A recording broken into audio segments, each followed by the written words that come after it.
We spent 5 weeks living out of a camper van in New Zealand, and honestly, there were moments we loved it and moments we seriously questioned our life choices. So today we're breaking it all down. Is a camper van actually worth it, or should you just rent a car and book accommodation like a normal person?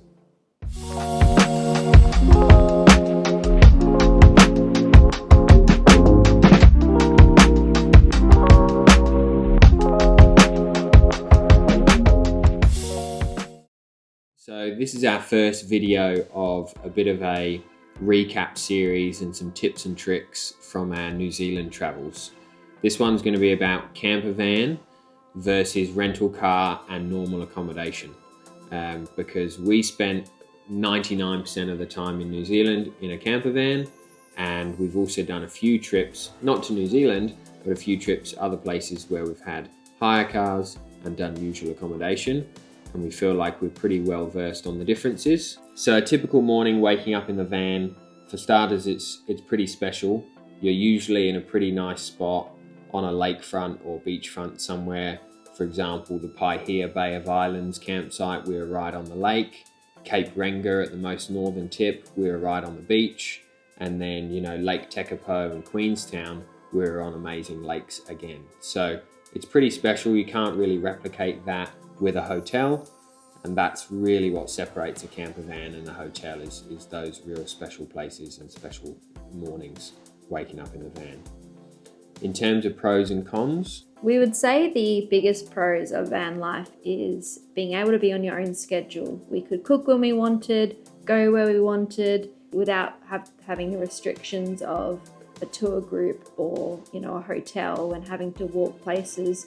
We had the freedom to go where we wanted, which I think is one of the biggest pros of van life is, you have everything with you. So if you need to grab bathers because you're at the beach, you can easily do that because you've got all your belongings in a van. So you don't need to pack a bag each day, which was handy. You can also cook your own food, which we prefer over eating at a restaurant, which can add up as well as an extra expense. So even the convenience of like when we were on a big drive, we just stopped on the side of the road, made some chicken rolls, and there we had lunch. Whereas when you're in the middle of nowhere, sometimes there's not any cafes or restaurants around, so you've got to plan ahead. Whereas very limited options. Yeah, whereas with the van, you have like a rolling kitchen and bedroom with you at all times.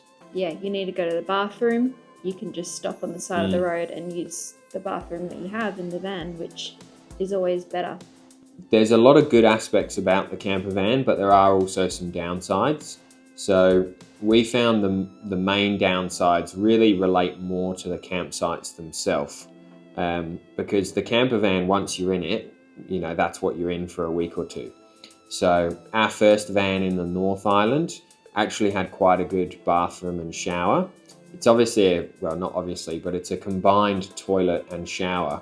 And that one was quite spacious, and we found that because the campsite facilities weren't that great in a few places in the North Island, we actually used the campervan shower quite a lot, especially when we were in Cape Renga. There was no mains water connection there or power.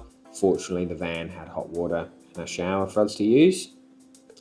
But then in the South Island, our van was a bit smaller, and therefore the shower was smaller.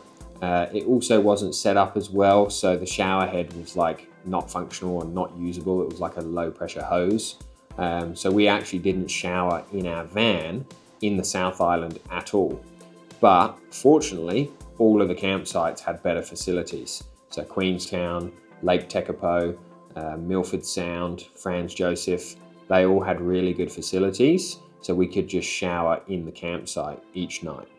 Which you'll want to keep in mind if you are booking campsites versus if you're free camping without any reservations. Yeah, there are other downsides as well. Obviously, just the size of the van. If you're not a comfortable driver or a competent driver, it's a bit of a challenge because they are big vehicles, especially if you get a motorhome. They're 7 or 8 meters long, 3 or 4 meters high, maybe not 4 meters, but at least 3 meters high. And they are wide.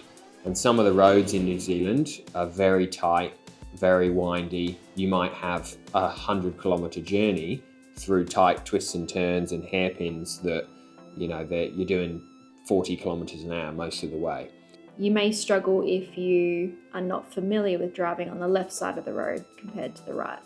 Also, something to think about is how much luggage you bring. Our first van was a motorhome style, and it was set up to sleep about 5 people.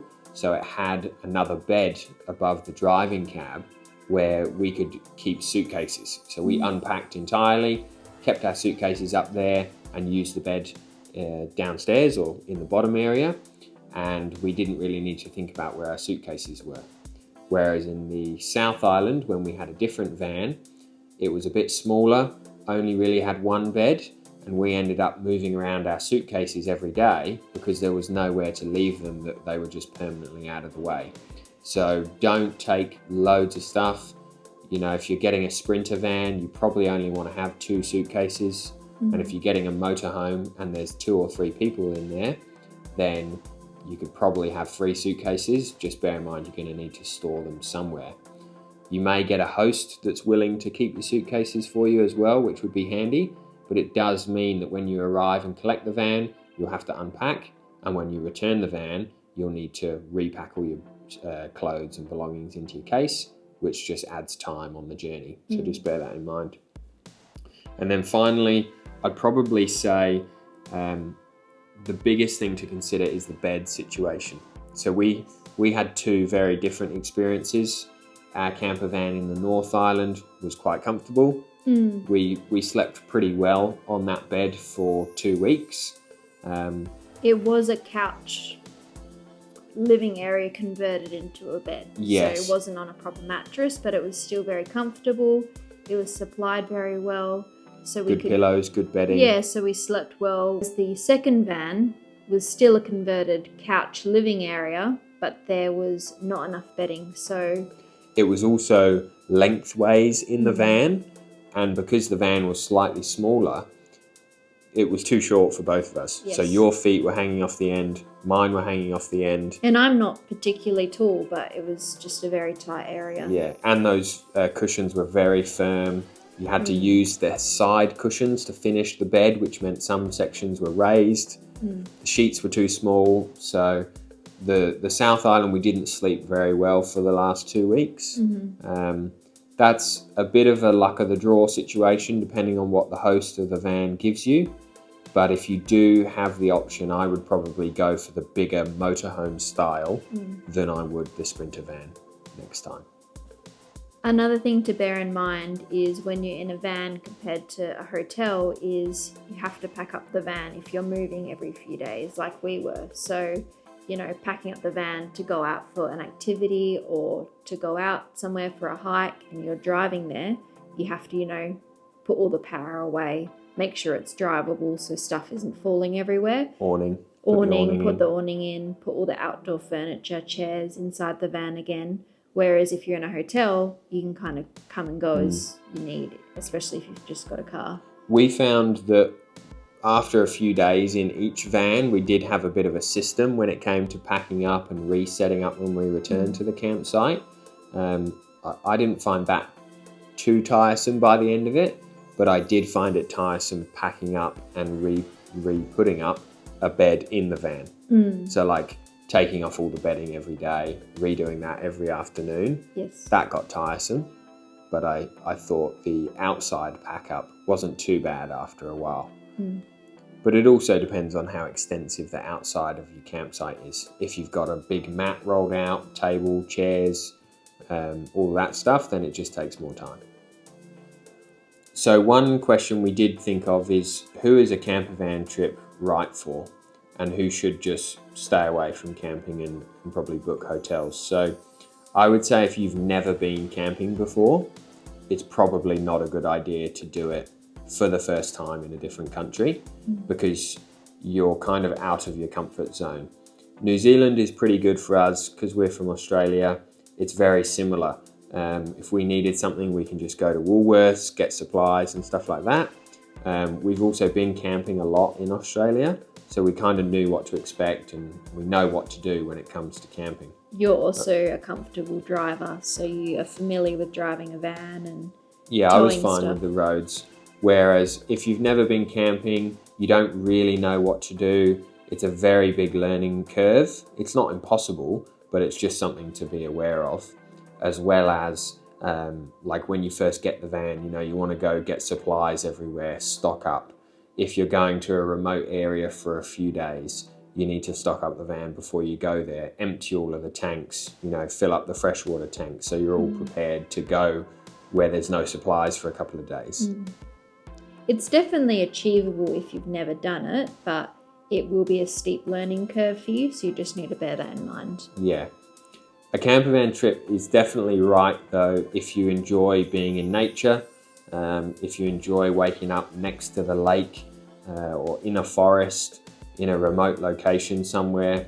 There isn't much like waking up on a nice, crisp, blue sky morning when you're camping. So if you do enjoy that or you think that would be nice, then you're probably the person that will enjoy camping. So give it a shot.